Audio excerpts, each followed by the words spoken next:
नमस्कार, यो विशेष प्रस्तुतिमा स्वागत छ। म विष्णु बसौला। बाढी पहिरो जस्ता यस्ता खालका प्राकृतिक प्रकोपहरू धेरै हुने विश्वका देशहरूको सूचीमा नेपाल माथिल्लो स्थानमै आउँछ। नेपालमा वर्षेनी बाढी पहिरो, चट्याङ, डुबान लगायतका प्रकोपका कारण धेरैजनाले ज्यान गुमाइरहेका छन्। नेपालको विभिन्न स्थानमा भौगोलिक संरचना भरपर्दो खालको नहुँदा पहिरोका कारण र बाढीका कारण धेरैजनाको ज्यान गइरहेको छ भने माथिबाट खसेको पहिरोले घर पुरिँदा वर्षेनी हजारौं घरहरू क्षतिग्रस्त भइरहेका छन् र भौतिक संरचनामा पनि त्यसले असर पारिरहेको छ। अझ 2072 सालको भूकम्पपछि देशका उच्च पहाडी र पहाडी क्षेत्रका भूभागहरू कमजोर बनेको विश्लेषण भइरहेको छ र विभिन्न बस्तीहरू जोखिममा परेको पनि बताइएको थियो। ती जोखिममा परेका बस्तीको पुनर्स्थापना गर्न नसक्दा र स्थानान्तरण गर्नका लागि समयमा ध्यान नदिँदा जोखिमयुक्त भनिएका बस्ती नै पहिरोका कारण नागरिकको ज्यान गुमाउने स्थान जस्तो बनिरहेका छन् र विशेष गरी सिन्धुपाल्चोक जिल्लामा पछिल्लो समय बाढी पहिरोको घटना एकपछि अर्को गर्दै दोहोरिँदै गइरहेको छ।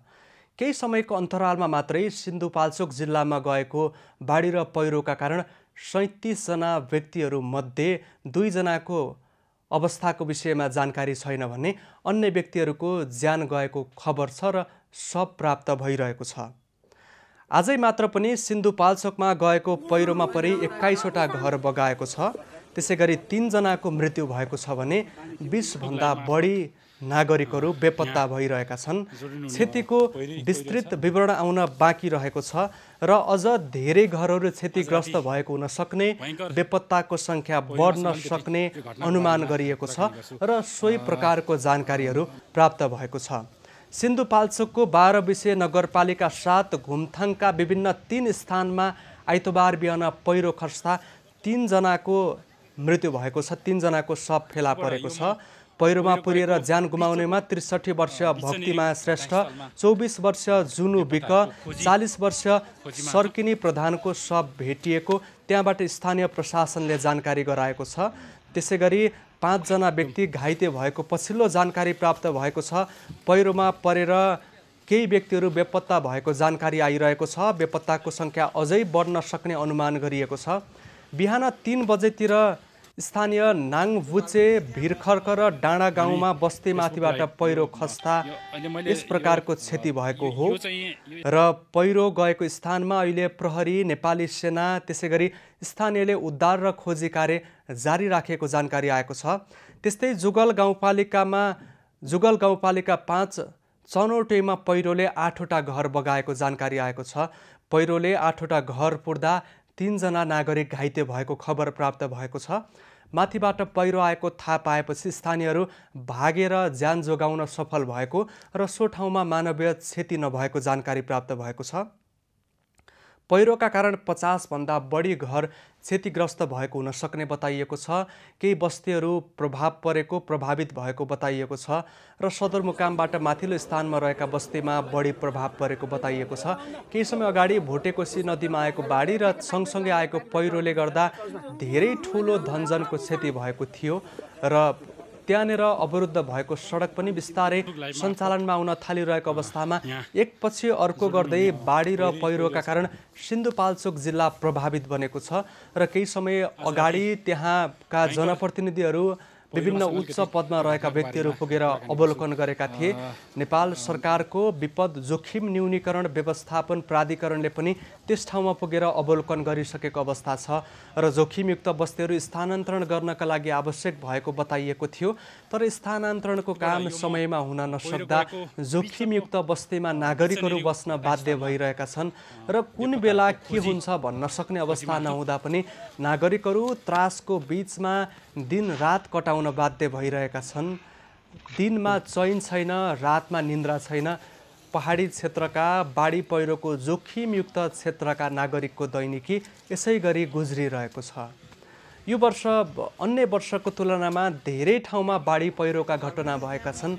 जाजरकोटमा, त्यसैगरी कास्कीमा, त्यसैगरी लमजुङमा लगायतका देशका विभिन्न जिल्लामा बाढी पहिरोका कारण ठुलो धनजनको क्षति भएको छ र कटानले गर्दा त्यसैगरी नदीमा आएको बाढीले गर्दा पनि नागरिकहरू विस्थापित भइरहेको अवस्था छ र नागरिकहरू विस्थापित भएर विभिन्न अस्थायी शिविरहरूमा अस्थायी टहराहरूमा बसिरहेका थिए भने पछिल्लो समय पानी कम पर्न थालेको अनुमान हुन थालेपछि उनीहरू फेरि पनि बस्तीतर्फ फर्किन थालिरहेका थिए र जब बस्तीमा फर्किएका नागरिकहरूलाई एकपछि अर्को बाढी पहिरोको घटनाले गर्दा त्रासको अवस्था सिर्जना भइरहेको छ। जिल्लामा पनि विपद व्यवस्थापनको लागि थुप्रै प्रकारका संरचना छन्। स्थानीय तहलाई पनि विपद व्यवस्थापनको अधिकार दिएको छ। जिल्लादेखि माथिल्ला तहसम्म विपद व्यवस्थापनका संयन्त्रहरू प्रभावकारी तरिकाले परिचालन हुन नसकेको खबरहरू केही अगाडिबाट नै आइरहेको छ र देशका विभिन्न जिल्लाबाट बाढी पहिरोका खबरहरू आइरहेका छन् भने एकपछि अर्को गर्दै नागरिकहरूले ज्यान गुमाइरहनु पर्ने अवस्था सिर्जना भएको छ।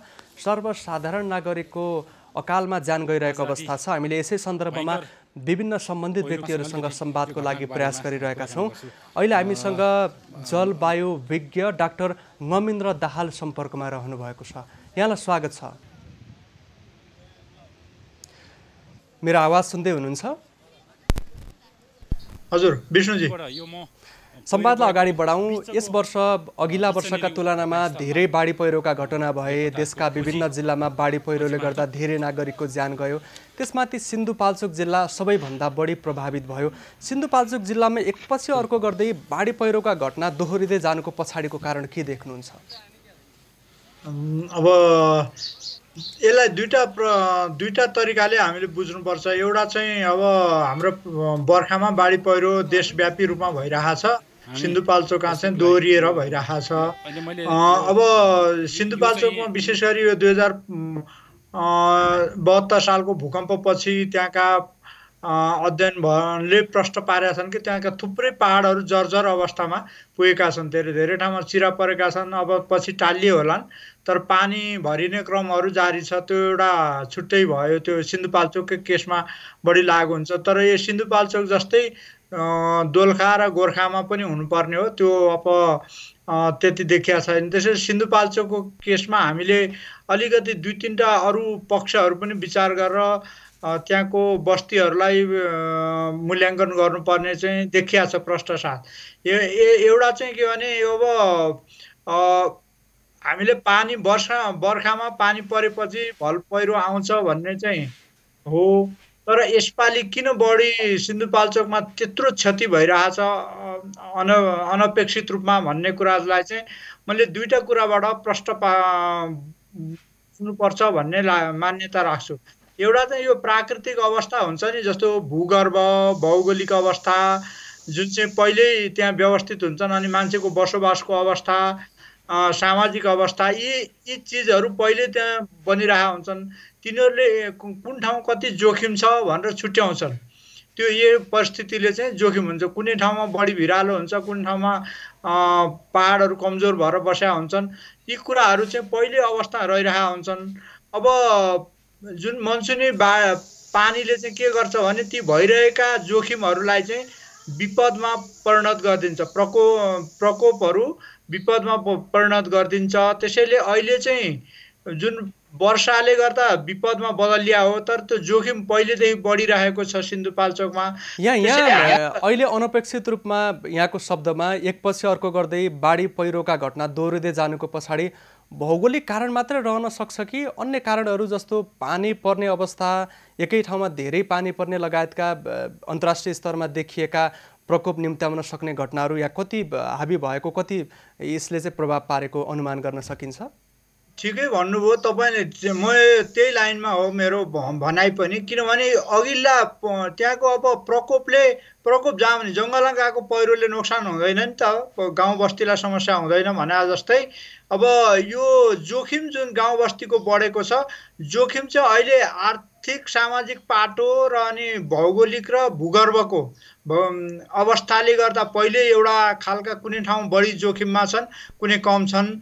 तर अहिले बदलिएको स्थिति चाहिँ के भयो भने जुन संसारभरि जलवायु परिवर्तनको असरले पानीहरू महिना दिनमा आधा महिना पर्ने पानी 1 घन्टा 2 घन्टा आधा घन्टाभित्रमा पर्न थाले।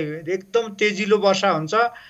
एक किसिमको क्लाउड बर्स्ट भन्छौँ हामी। क्लाउड बर्स्टहरू असाध्यै धेरै भइरहेछन्। क्लाउड बर्स्टको असर चाहिँ यो हामी अर्को भाषा कहिलेकाहीँ बोलीचालीमा हामी बम वर्षा पनि भन्छौँ। किनभने बम यसरी पानी पर्छ कि एकैछिन त्यो माथिल्लो भागमा पानी पर्छ र त्यो भागमा पानीले बाढी मात्र ल्याउँदैन, त्यसले चाहिँ सानो ठाउँमा पहिरो गयो भने नि त्यो तलतिर आउँदाखेरि त्यो सबै पानी र पहिरो दुइटै भल पहिरो भन्छौँ, त्यो दुइटै मिलेर तल चाहिँ विभत्स निकै ठुलो खालको क्षति पुर्याउँछ। माथि सानो पहाडहरूमा चाहिँ त्यस्तो भइरहेको देखिया छ।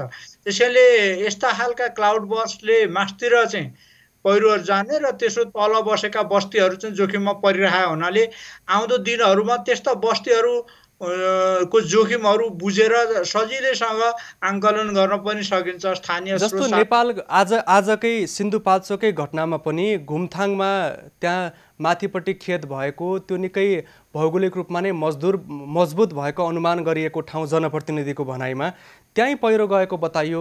कतै नेपालमा पनि यसको प्रभाव देखिन थालेको त होइन? 50औं वर्षदेखि बसिरहेका बस्तीहरू अहिले जोखिममा छन् भन्नुको अर्थ चाहिँ हाम्रो 72 सालको भूकम्पले जुन ठाउँमा पहाडहरू छन् ती सबैमा केही न केही भित्रपट्टि दरारहरू पैदा भएका छन् र पानी त्यसमा पस्न थालेको छ। त्यसले गर्दाखेरि हिजोको हाम्रो सुरक्षित भनेको बुझाइ अब ती सुरक्षित नहुन सक्छन्। त्यसकारणले अहिलेका सम्पूर्ण बस्तीहरू विशेष गरी सिन्धुपाल्चोक क्षेत्रकाहरूलाई चाहिँ एकचोटि पुनर्अध्ययन गरेर त्यसका जोखिमहरू मूल्याङ्कन गर्नुपर्छ। नत्र भने आज जस्तै फेरि अर्को बस्तीहरू पनि जोखिममा पर्न सक्छन्। त्यसैले यो हाम्रो परम्परागत रूपमा बलिया बस्तीहरू माथिसम्म ठाउँहरू जहाँ भिरमा पहिरो जाँदैन थियो पहिला भनेको आधारमा अब सुरक्षित देखिएनन्। त्यसले गर्दाखेरि सिन्धुपाल्चोक केसमा चाहिँ विशेष अध्ययन जरुरी हुन्छ। अब जाजरकोटमा यस्तै प्रकारको पहिरो गयो, कास्कीमा पनि सराङकोटमा यस्तै प्रकारको पहिरो जाँदा धेरै व्यक्तिहरूको ज्यान गयो। सिन्धुपाल्चोकमा एकपछि अर्को यस्तै प्रकारको पानीले गर्दा बाढीले गर्दा पहिरो गइरहेको अवस्था छ। नेपालमा क्लाउड बर्स्टको प्रभाव पछिल्लो समय बढ्न थालेको अनुमान गर्न सक्छौँ हामी यी घटनाले गर्दा? क्लाइमेट चेन्जले भइरहेको जोखिमलाई विपदमा बदल्नलाई भूमिका खेल्छ भने मैले। अहिले क्लाइमेट चेन्जले गर्दाखेरि जुन अहिले वर्षाहरूको प्रकृति बदलिएको छ, पहिला जोखिम नहुने ठाउँहरूमा पनि पहिला वर्षा नहुने स्थिर भइसकेको जमिनहरू पनि फुट्ने गरी नै वर्षा हुन गरेको त हामीले देखेकै छौँ। त्यसले गर्दाखेरि जलवायु परिवर्तनसँग यो संसारभरि देखिएकै स्वरूपको एउटा यहाँ पहाडमा पनि हाम्रोमा देखिएको छ। त्यसैले एकदम छोटो समयको तीव्र वर्षा जुन भइरहेछ त्यो देशव्यापी असर परिरहेछ र त्यस्तो असरले चाहिँ अब धेरै ठाउँमा विपदहरू आइरहेछन्। विपदहरूलाई टार्नको लागि हामीले अलिकति सजग हुनुपर्छ र त्यो अगाडि चाहिँ अध्ययन गर्ने जुन हाम्रो पुरानो अलिकति परम्परागत ज्ञानहरू पनि छ। हाम्रो स्थानीय मान्छेहरूलाई कुन ठाउँ जोखिम भन्ने अलिअलि ज्ञान हुन्छ र अहिले आएको नयाँ ज्ञान त्यसमा जोडेर यो जोखिम पर्न सक्ने ठाउँहरूलाई चाहिँ अलग गर्न सक्यौँ भने हामीले चाहिँ अब यो विपदबाट जोगाउन सक्छौँ। नत्र आउँदा दिनहरूमा यो पहिरोहरू चाहिँ बढ्दै जाने चाहिँ निश्चितै छ। किनभने वर्षाहरू योभन्दा नि अझ बढी अलि चर्को हुने लक्षणहरू प्रष्ट देखिसकेका छन्। यस वर्ष विगतका वर्षको तुलनामा धेरै बाढी पहिरो जानुको पछाडिको कारणहरू यहाँको अनुमानमा के हुन सक्छन्? वर्षाको आँकडाबाट हेर्दाखेरि वर्षाहरू क्लाउड बर्स्टहरू धेरै भइरहेछन् यसैपालि। जुन विगतको वर्षको भन्दा पहिरोहरू भल पहिरो पहिला पनि जान्थे, तर यसपालि चाहिँ असाध्यै धेरै बस्ती नै जोखिममा पार्ने गरी धेरै भइरहेको हुनाले यसपालिको क्षति चाहिँ अलिकति अनौठो लाग्ने खालकै छ। र विशेष गरी सिन्धुपाल्चोकतिरकोलाई चाहिँ बुझ्न सकिन्छ, किनभने यो चाहिँ भूकम्पले पनि कमजोर बनायो होला भनेर। तर यहाँले भने जस्तो जाजरकोट पश्चिमतिरको यो जहाँ भूकम्पको धेरै असरहरू परेको थिएन त्यस्तो ठाउँमा नि ठुलो क्षति भइरहेको हुनाले वर्षा चाहिँ वर्षाकै मेन मुख्य कारण हो भन्नलाई हामीलाई कठिन छैन। त्यसैले वर्षा चाहिँ अब प्रकृति बदलिएको छ र हिजोको जस्तो सुरक्षित ठाउँहरू पनि एकचोटि मूल्याङ्कन गर्नुपर्छ। हाम्रा बाटोहरू, पुलहरू, बस्तीहरू हाम्रा जो संरचनाहरू सबैलाई नै हामीले मूल्याङ्कन गर्नुपर्नेछ। यो क्लाउड बसको प्रभाव नेपालका कुन क्षेत्रमा बढिरहन सक्छ असर? क्लाउड बस्टहरू सबभन्दा धेरै हुने ठाउँ त यो महाभारत चुरे क्षेत्र नै हो होइन। तर यसपालि चाहिँ महाभारत चुरेबाट भन्दा मास्तिर मध्य पहाडी क्षेत्रहरूमा चाहिँ बढी देखिएको छ। अब वर्षा तल पनि भएको छ, क्लाउड बस्ट भएको छ, तर त्यहाँ चाहिँ बस्ती जोखिममा पर्ने गरी भएको छैन, टाढा भएको छ।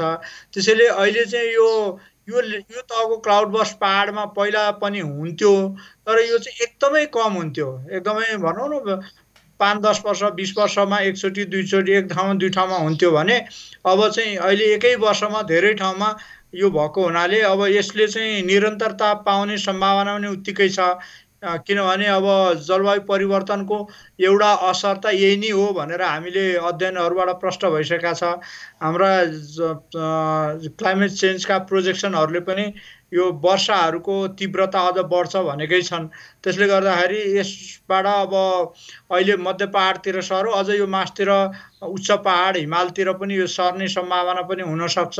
त्यसैले अलिकति अगाडि त्यसको लागि हामी सतर्कता अपनाएर तयारी गर्न थाल्यौँ भने आगामी दिनमा चाहिँ यस्तो जोखिमबाट बच्न सकिन्छ। कि यो एकपछि अर्को गर्दै सर्दै गइरहेको छ, यो सर्नुको पछाडिको कारण जलवायु परिवर्तन मात्रै हो कि अन्य पनि विशेष कारणहरू छन्? र यो क्लाउड बस हुनुको पछाडि जलवायु परिवर्तन मुख्य त भयो नै, त्यसपछिका अन्य कारणहरू के हुन्छन्? अब क्लाउड बस्ट चाहिँ यहाँ यो एक किसिमको पहिलेदेखिको नियमित वर्षाको हिमालय क्षेत्रमा जुन मनसुनी वर्षा हुन्छ 4 महिनाको अवधिमा 80% भन्दा बढी पानी पर्छ र त्यो 80% पर्ने पानी पनि जम्मा 120 दिन होइन कि यो चाहिँ 90 दिन जतिमा पर्छ, 90-95 दिनहरू। त्यसैले अहिले पानी वर्षा हुने क्रम त बढेको छैन, तर भएकै वर्षाहरू छोटो समयमा परेर तीव्र वर्षा भएर आउने क्रम जारी छ। त्यसले गर्दा यो विगतदेखि नै एउटा यहाँको प्राकृतिक चक्रको रूपमा पनि हामीले बुझ्नुपर्छ। दोस्रो चाहिँ के हो भने जलवायु परिवर्तनले त्यसलाई तीव्रता दिएको छ। अब तेस्रो चाहिँ हाम्रो यो जोखिम किन बढिरहेछ बस्तीहरूतिर भने अब हाम्रा बाटोहरू बनाउँदा हाम्रा पुराना बस्तीहरू सायद अलिकति सुरक्षित थिए कि पुराना हाम्रा 50औं वर्ष अगाडिका, तर अब पछि बाटोघाटो बजारहरू हुँदै जाँदाखेरि बदलिँदै जाँदा बाटोतिर बजार सर्ने भयो, बस्ती सर्ने भयो र त्यो नयाँ बस्तीहरूमा यी सबै जोखिमहरू आङ्कलन गरेर बस्ती बसेका पनि छैनन् र भएका पुराना बस्तीहरू पनि अझ आर्थिक उले गर्दाखेरि विस्तारित हुँदै गएर अलि जोखिम एरियामा तिर पनि तन्किएका छन्। यी धेरैवटा कारणहरू चाहिँ जोडिएका छन्। हामीले कुनै पनि हरेक ठाउँका फरक फरक कारण हुन सक्छन्। अब हाम्रोमा भन्दा पनि अन्य देशहरूको गतिविधिले गर्दा जलवायुमा आएको परिवर्तनले हामी पनि पीडित बन्दै गएका छौँ। यो एकातर्फ रह्यो, अर्कोतर्फ यस्ता खालका जोखिम न्यूनीकरणको लागि तत्काल के गर्ने र अब दीर्घकालीन योजना चाहिँ कस्तो बनाउने, कस्तो खालको रणनीति आवश्यक छ? यो महत्त्वपूर्ण प्रश्न हो, किनभने अब बच्ने कसरी त आखिर हामीले सोचेको हामीले बुझेको भन्दा फरक तरिकाले जलवायु परिवर्तनको असर हामीले भोग्न थालेका छौँ र बाढी पहिरो प्रकोपहरू विपदहरू चाहिँ आइलागेका छन्। अब यसको पहिलो उपाय भनेको चाहिँ जोखिमको आङ्कलन गर्ने हो। त्यसको हामीले अलिक प्रष्ट ज्ञानहरू चाहियो। पहिला हाम्रो मौसमी आङ्कडाहरू पनि प्रष्ट थिएन, अहिले त्यो उपलब्ध छ।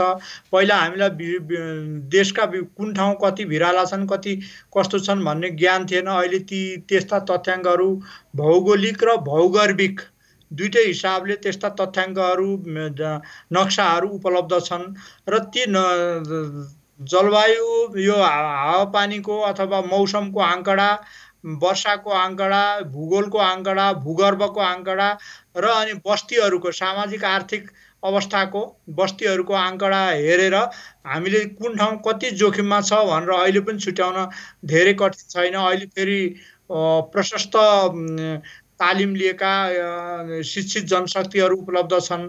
त्यो गर्नलाई पालिकाहरूले आफैले पनि यो चाह्यो भने गर्न सक्छ जोखिम न्यूनीकरणको लागि। त्यसैले नम्बर 1 त भएको साधन स्रोत तथ्याङ्क प्रयोग गरेर त्यसको आङ्कलन गरेर कति अब एकदमै सुरक्षित छ होला ग्रिन हुन्छ होइन, हरियो, अथवा कम सुरक्षित ठाउँलाई चाहिँ पहेँलो र एकदमै असुरक्षित ठाउँलाई रातो लाउने चलन संसारभरि छ ठाउँ अनुसार।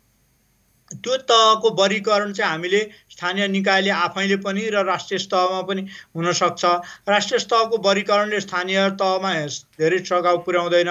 त्यसैले स्थानीय तहबाटै यस्ता जोखिम न्यूनीकरण गर्नको लागि यस्ता अध्ययनहरू प्राविधिकहरू परिचालन गर्न सक्नुपर्छ। किनभने अहिले स्थानीय पालिका भनेको माथिको आदेश पालन गर्ने मात्र होइन, यो चाहिँ आफैमा सरकार भएको हुनाले उनीहरूले आफ्नो जोखिमहरू न्यूनीकरण गर्नलाई उपायहरू गर्न सक्छन्। उपलब्ध साधन छ, स्रोत छ, ज्ञान उपलब्ध छ, तथ्याङ्कहरू छन्, त्यसलाई प्रयोगमा लिएर बस्तीहरूलाई सुरक्षित पार्नको लागि। हुन्छ गोविन्द सर, यहाँलाई समय र संवादको लागि धन्यवाद दिन चाहन्छु। हस्, धन्यवाद। हामीसँग डाक्टर ngमिन्द्र दाल संवादको क्रममा सम्पर्कमा रहनु भएको थियो। उहाँ जलवायु विज्ञ रहनुहुन्छ र हामीले सिन्धुपाल्चोकको घटनालाई केन्द्रमा राखेर संवाद गरिरहेका छौँ। हामीसँग यति बेला सिन्धुपाल्चोकबाट संवाददाता विजय नेपाल जोडिनु भएको छ। विजय, सिन्धुपाल्चोक घटनाको पछिल्लो जानकारी यहाँसँग के छ? विष्णु, सिन्धुपाल्चोकको घुमथाङमा जुन पहिरो गयो त्यहाँ चाहिँ अहिलेसम्म 26 जना बेपत्ता भएको तथ्याङ्क प्रहरीसँग छ र त्यसबाहेक 5 जनाको शव घटनास्थलमा फेला परेको छ भने थप 1 जनाको शव चाहिँ तल सुनकोशी नदीमा फेला परेको छ। त्यो शव त्यहीँको हुन सक्ने वा नसक्ने प्रहरीले यकिन भन्न सकेको छैन, तर आज मात्रै 6 जनाको शव फेला परेको छ। विष्णु विजय, 3 जनाको नाम त मसँग प्राप्त छ। एकजना 63 वर्षीय भक्तिमाया श्रेष्ठ, अर्को 24 वर्षीय जुनु विक र अर्को 40 वर्षीय सर्किनी प्रधान। 3 जनाको शव भेटिएको केही समय अगाडिको जानकारी थियो। अन्य 6 जना खोलामा भेटिएका एक सहित 6 जनाको शव पछिल्लो समय भेटिएको छ। अन्यको पहिचान खुलेको छ कि छैन? पहिचान खुलेको छ विष्णु। सरले भन्नुभएको 3 जनासँगै सन्देश विक र सुकुलाल विकको पनि शव फेला परेको छ, उनीहरूको पहिचान भएको छ। यसबाहेक अन्यको खोजी कार्य जारी छ। अरूलाई 26 जनालाई चाहिँ खोजी कार्य भइरहेको छ। त्यहाँ 11 घर चाहिँ क्षति भएको थियो। विष्णु, बेपत्ताहरूको खोजी कार्य अहिले कसरी भइरहेको छ? बेपत्ताको खोजीको लागि त्यहाँ नेपाली सेना, नेपाल प्रहरी र स्थानीयहरू पनि त्यहाँ गएका छन्। त्यही सशस्त्र प्रहरी पनि त्यहाँ तैनात छ र सँगसँगै स्काइभित्र पनि जाने तयारी भइरहेको छ र त्यसपछि त्यहाँ खोजी कार्य अझ तीव्र हुनेछ। विष्णु, सुरक्षा निकायको टोलीहरू पुगिसकेको, काम अगाडि बढिसकेको छ? हो, उनीहरू चाहिँ यो करिब बिहान 3:30 बजेको घटना हो र त्यो तत्कालै प्रहरीलाई खबर आएपछि उनीहरू बिहान चाहिँ 6, 6:30, 7 बजेको समयमा नै प्रहरीहरू त्यहाँ र आर्मीहरू घटनास्थलमा पुगिसकेका थिए र उनीहरूले तत्कालै लगभग 8 बजेको बिचमा नै 2वटा शव फेला पारिसकेका थिए र अहिले थप शव फेला परेका हुन्। घाइतेहरूको संख्यात्मक जानकारी कति प्राप्त छ? उनीहरूको अवस्थाको विषयमा के जानकारी छ? विष्णु, त्यो जुन पहिरो नागपुजे र भिर्खरको जुन पहिरो छ त्यही पहिरोमा चाहिँ घाइते कोही पनि नभएको, घाइते फेला नपरेको भनेर हामीलाई जिल्ला प्रहरी कार्यालयले जानकारी दिएको छ। तर सँगसँगै त्यहाँ नजिकै रहेको अर्को तिम्मे खोला भन्ने स्थानमा चाहिँ बिहानको समयमा आफ्नो खेतमा जान लागेका 3 जना व्यक्तिहरू चाहिँ घाइते भएको। यो चाहिँ फरक खोलामा चाहिँ उनीहरू आफ्नो खेतमा जाँदै थिए, जाने क्रममा बाढीमा परेका छन्। तर यो पहिरोमा परेर घाइते हुनेको चाहिँ अहिलेसम्म प्रहरीसँग त घाइतेको तथ्याङ्क छैन। जुगल गाउँपालिकाको वडा नम्बर 5 को चनौटेमा भएको घटनाको विषयमा यहाँसँग कति जानकारी छ? त्यहाँ पनि आज गए राति पहिरो गएको छ र त्यहाँ केही घरमा क्षति पुगेको हामीले आकलन पाएका छौँ, तर त्यहाँ मानवीय क्षति भने भएको छैन। विष्णु, अहिले पहिरो गएको जुन ठुलो प्रकारको पहिरो गयो त्यहाँ 80 भन्दा बढी घर भएको त्यहाँका जनप्रतिनिधिले केही समय अगाडि जानकारी गराउनु भएको थियो। आंशिक क्षति भएका घरको संख्या कति घरमा पूर्ण क्षति भएको छ, कति घर चाहिँ सुरक्षित छ, यो विषयमा केही जानकारी तथ्याङ्कहरू प्राप्त छ? त्यो विषयमा अहिले पनि त्यहाँ प्रहरीहरू जलपाइगुडी प्रहरी कार्यालयबाट प्रहरीहरू गएका छन् र त्यहाँ अहिले तथ्याङ्क सङ्कलन काम भइरहेको छ। यकिन तथ्याङ्क चाहिँ अहिलेसम्म प्राप्त भइसकेको छैन। विष्णु, अहिले विस्थापितहरूलाई कहाँ राखेर व्यवस्थापन गरिँदैछ? उनीहरूको खानपानको व्यवस्था कसरी मिलाइएको छ? उद्धार र राहतको लागि, विशेषतः राहतको लागि र व्यवस्थापनको लागि के पहल हुँदैछ घटनास्थलमा? घटनास्थलमा यो जुन बारविसेको जुन घटना छ, घटना त्यहाँ चाहिँ केही समय अगाडि मात्रै सङ्घीय संसदका सभामुख माननीय अविन्द्र सापकोटा त्यहाँ पुगिसक्नु भएको छ। त्यस सँगसँगै त्यहाँ स्थानीय जनप्रतिनिधिहरू पनि त्यहाँ गइसकेका छन्, त्यसै गरी स्थानीय राजनीतिक दलका नेताहरू पनि त्यहाँ पुगेका छन् र उनीहरूले चाहिँ विशेष गरी त्यहाँ अहिले व्यवस्थापन भन्दा पनि घटना विपदमा पहिलो भनेको त्यहाँको उद्धार गर्नु हो र त्यहाँ घटनास्थलमा रहेकाहरूको चाहिँ मृतकहरूको अथवा घाइतेहरूको उद्धारमा उनीहरू खटिनु भएको छ र स्थानीयहरू पनि त्यही अहिले खटिरहेका कारणले उनीहरूको अहिले तत्काल व्यवस्थापनको समय भइसकेको छैन र अब केही समयमा त्यहाँ नजिकै रहेका सुरक्षित स्थानहरूमा उनीहरूलाई व्यवस्थापन गर्नको लागि जिल्ला व्यवस्थापन समितिले पनि तयारी गरिरहेको छ र त्यहाँ त्यो त्रिपालहरू खाद्यान्न पठाउने तयारी भइरहेको छ। विष्णु, धन्यवाद विजय। यहाँसँग पछिल्लो अध्यावधिको लागि हामी फेरि पनि जोडिनेछौँ आगामी बुलेटिनमा। हामीसँग सिन्धुपाल्चोकबाट संवाददाता विजय नेपाल जोडिनु भएको थियो। सिन्धुपाल्चोकको 12 विषय नगरपालिकाको वडा नम्बर 7 घुमथाङमा गएको पहिरोमा परि 26 जना बेपत्ता भएको पछिल्लो जानकारी छ। 5 जनाको शव पहिरो गएको स्थानमा फेला परेको छ भने 1 जनाको शव सुनकोशी नदीमा फेला परेको छ। ज्यान गुमाउनेको 5 जनाको शनाखत भएको छ। 63 वर्षीय भक्तिमाया श्रेष्ठ, 24 वर्षीय जुनु विक, 40 वर्षीय सर्किनी प्रधान, त्यसै गरी सन्देश विक र सुकुमाल विकको शव फेला परेको जानकारी छ र विस्थापितलाई व्यवस्थापनको लागि प्रयास भइरहेको छ। बेपत्ताको खोजी कार्यको लागि सुरक्षा निकायका विभिन्न संयन्त्र र स्थानीयहरू बिहानैदेखि जुटिरहेको खबर प्राप्त भएको छ। त्यसै गरी जुगल गाउँपालिका 5 चनौटेमा पहिरोमा परेर मानवीय क्षति नभएको जानकारी छ। यस सम्बन्धी विस्तृत जानकारी हामी आगामी बुलेटिनमा दिनेछौँ। कार्यक्रम अहिलेलाई सकिएको छ। खबरभित्रको खबरका लागि हेर्दै रहनुहोला एभी न्युज खबर। नमस्कार।